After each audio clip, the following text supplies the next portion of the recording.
Is there a proposal writing process that echoes the process of the scientific method? You'd think there would be, wouldn't you? Here's our received view of the scientific method. An idea is derived, a process is begun. An experiment is run, results are derived, the results are compared with other people who have done similar research, comparison and contrast is made. Sometimes the experiment is run again. Why not with a writing process? We begin by simply writing a document from its beginning to its end.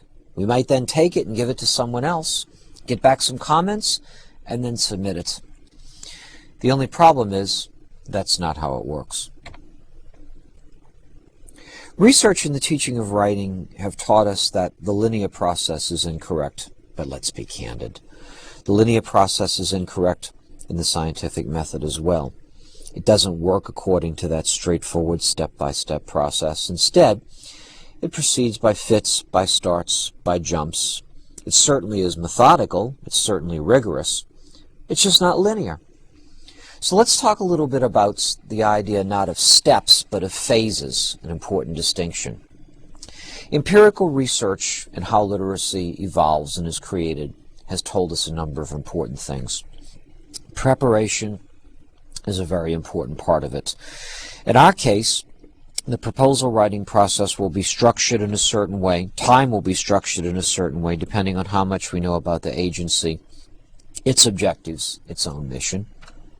Pre-writing is also an important part of the process, and I'll encourage you during this lecture to actually draw some of your ideas out so that you might better understand how they'll fit together. Tasks determine the way things work. The particular task that you set for yourself in designing a proposal is very precise and very exact. The way that you'll construe that task over a period of time, and the time will be finite, will be an important part of how the writing process evolves. Look at the last two, fluency and editing.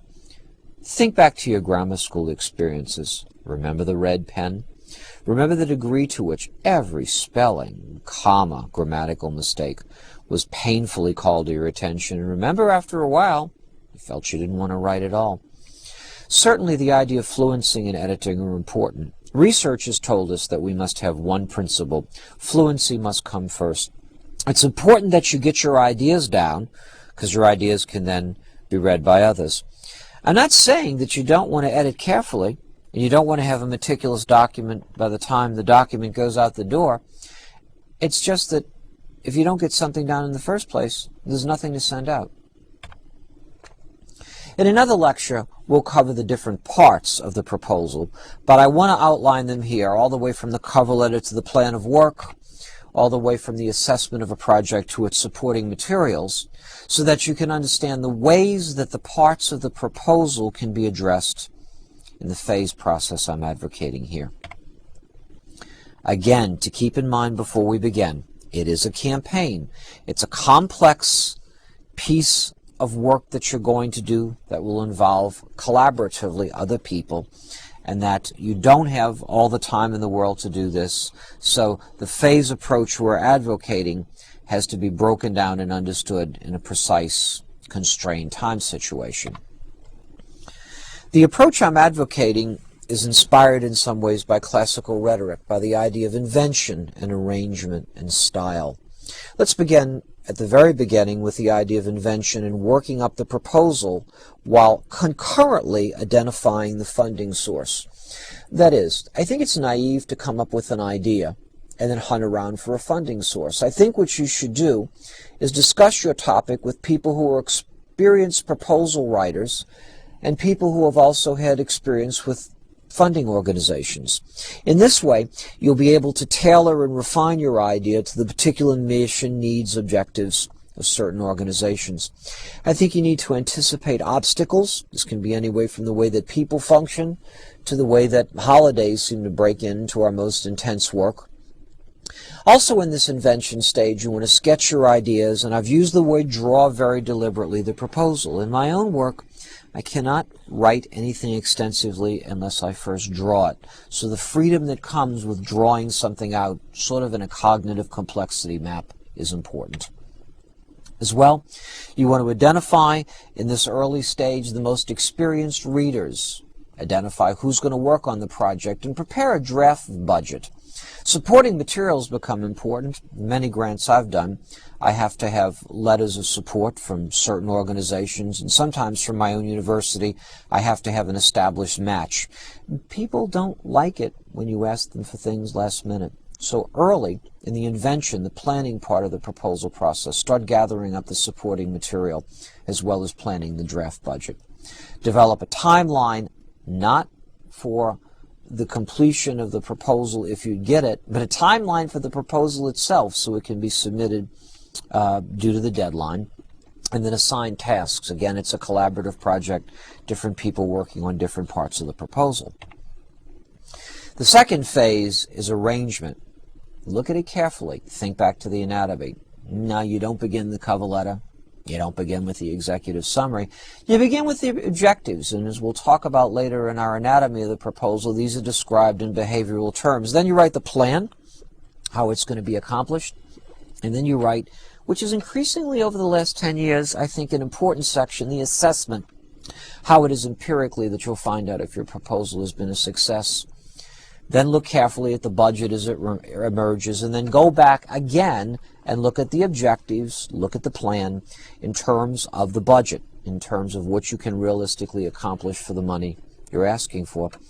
And then, only at that point, take a draft, and it'll only be a draft at this point of the executive summary. Why?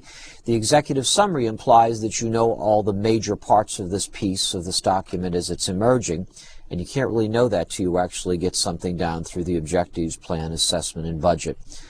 To me, those are the most important places to start. From that, you can back into these other sections, the personnel, the timeline. The background can be written later. Although it's an early part of the proposal, it can be written later because it's the narrative that will help you establish the context for work.